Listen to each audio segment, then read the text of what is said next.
আসসালামু আলাইকুম everyone, welcome to our channel. সকলে কেমন আছেন? আশা করি সকলে খুব ভালো আছেন। আলহামদুলিল্লাহ, আমরাও সকলে খুব ভালো আছি। এখন মাঝে ঘড়িতে সকাল 8টা, আর আমাদের সকালে 7টা থেকে কারেন্ট চলে গেছে। কখন আসবে কোনো ঠিক নেই।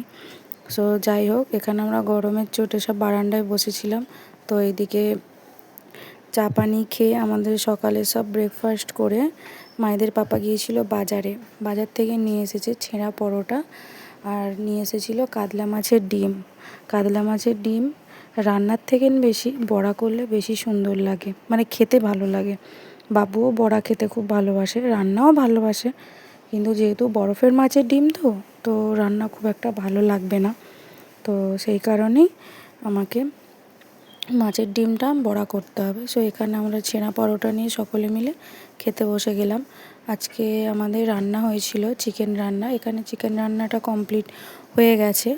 তো এদিকে আমাদের একদিকে হচ্ছে ভাত বসিয়ে দিয়েছি, আর এদিকে আমরা সেই যে ডিম নিয়ে এসেছিলো সেই ডিমটা এবার পেঁয়াজ দিয়ে কাঁচা লঙ্কা দিয়ে এগুলো মাখিয়ে নিয়ে সব রকম মশলা দিয়ে দেন ভেজে নেবো। ডিমটা ভালো করে পেঁয়াজের সঙ্গে আমি দিয়ে দিলাম, দিয়ে দিকে সব রকম মশলা দিয়ে দিলাম, নুন, হলুদ গুঁড়ো, ঝালের গুঁড়ো, হালকা করে একটু বেসন দিয়েছিলাম যাতে কড়াতে ছাড়লে একটু ছেড়ে ছেড়ে না যায়। যেহেতু ডিম একটু ছেড়ে যায়, তো সে কারণে আমার শাশুড়ি মা বলে একটু সমস্ত জিনিস একটু বেসন দিলে জিনিসটা ছাড়বে না। তো আমি বেসন দিয়েই যখনই ডিমের বড়া করি তখনই একটু 1 চামচ করে বেসন দিয়ে দিই। তো বেসন দিয়ে এখানে হাত দিয়ে ভালো করে ডিমটাকে মাখিয়ে নিলাম, মাখিয়ে এদিকে তেলে ছেড়েও দিলাম। আগে কিছুটা 3-4টে হয়েও গিয়েছিল। দেখুন জিনিসটা কতটা সুন্দর হয়েছে, খেতেও ঠিক ততটাই দারুণ হয়েছে। তো আমি এইদিকে রান্নার দিকে ব্যস্ত ছিলাম, কারণ আজকে রবিবার মানে আমার প্রচুর চাপ। রবিবার মানে রান্না অনেক রকম করতে হয়।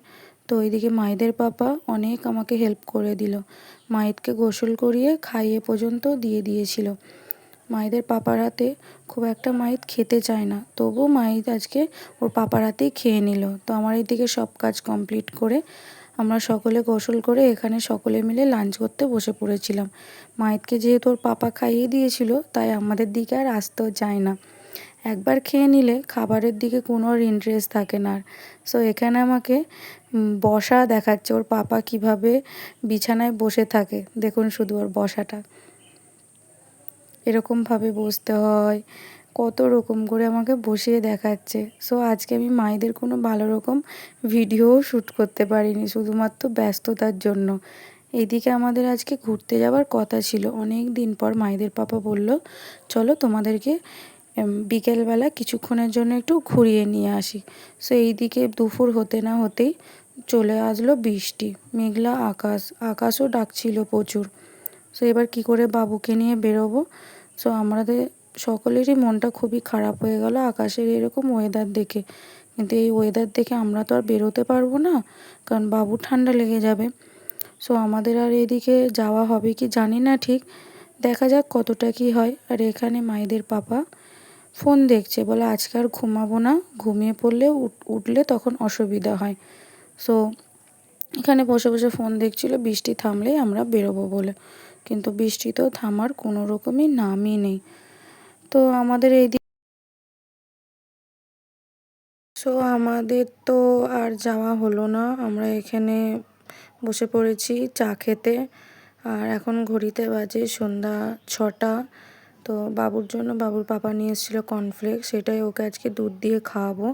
আগে খেত সেরিক্রো, সেটা এখন বন্ধ করে দিয়েছি, কয়েক মাস হবে। তো পাপা নিয়ে আসলো কালকে কলকাতা থেকে আসার সময়, তো ওটা আজকে ট্রাই করবো। আর এদিকে দেখছেন তো বাবু কিভাবে কান্না করছে এই কারণে, আমাদের ঘুরতে যাওয়া যেহেতু কথা ছিল, তো বাবুর তো আর যাওয়া হলো না, সেই জন্য কান্না শুরু, যে কেন যাবে না, আমাকে জামা বের করে দাও, আমি পরে যাবো। ওর পাপা বলে ঠিক আছে, ওকে জামা একটা পরে দাও, আমি ওকে পরিয়ে নিয়ে ঘুরিয়ে নিয়ে আসি। সো যাই হোক, ঠিক বাবুকে তো রাজি করানো হলো। এইদিকে আমি কর্নফ্লেক্সটা দুধে মিশিয়ে দিয়েছি। দুধে দেওয়ার পরে এই জিনিসটা খুবই নরম হয়ে যায়, যাতে বাচ্চারা খুব সহজে গিলতে পারে, যাতে কোনো অসুবিধা না হয়। এখানে তো আমাদের চা পানিও খাওয়া হয়ে গেল। ডিনার কমপ্লিট করে একেবারে সব থালা মেজে আমি একেবারে চলে এসেছি রুমে। সকাল সকাল উঠে আমাকে মাইদের পাপার জন্য খাবার বানাতে হবে, তো সেই কারণেই আমি রাত্রে থালা মেজেই ঘুমাই। তো এদিকে মাইদের পাপার মাইদ এখানে খেলা শুরু করে দিয়েছে। এরা কত রাত পর্যন্ত খেলবে সেটা আমার জানা নেই, আর আমি সেটা আপনাদেরকে বলতেও পারবো না। আমি প্রচণ্ড ক্লান্ত, মানে সারাদিন কাটাকান্নির পর রাত হলে যখন একটু রুমে এসে ঘুমাই নিজেকে খুবই মানে ভালো লাগে, দুর্বল লাগে যে কি বলবো। সো যাই হোক, তো বাপ ছেলে মিলে খুবই এখানে এনজয় করছে। পাপা থাকলে ছেলের আর কোনো চিন্তা থাকে না। আমার কাছে বেশি খুব একটা আবদার করে না, বেশি আবদার ওর পাপার কাছেই করে। জানে মা সব জিনিসটা সব সময় দেয় না, তো সব জিনিসটা সব সময় দেওয়া কি ঠিক আপনিই বলুন। যখন তখন ছেলেরা বলবে চিপস খাবো, ফুটি খাবো, বা যখন তখন বলবে এসি চালাও, সম্ভব তো নয় বলুন। তাই সমস্ত কিছু আবদার ওর পাপার কাছে। তো এটা আমার দেখতে খুব ভালো লাগে, বাপ ছেলের এত ভালোবাসা আদর, মানে সত্যি এই দিনটার জন্যই হয়তো এত কিছু। সো যাই হোক, আজকের ভিডিওটা আমাদের কেমন লাগলো সেটা একটু কমেন্ট করে জানাবেন, বেশি বেশি করে শেয়ার করে দেবেন। যদি ভালো লেগে থাকে সাবস্ক্রাইব করবে, পাশে থাকবেন। আজকের মতো টাটা, আল্লাহ হাফেজ।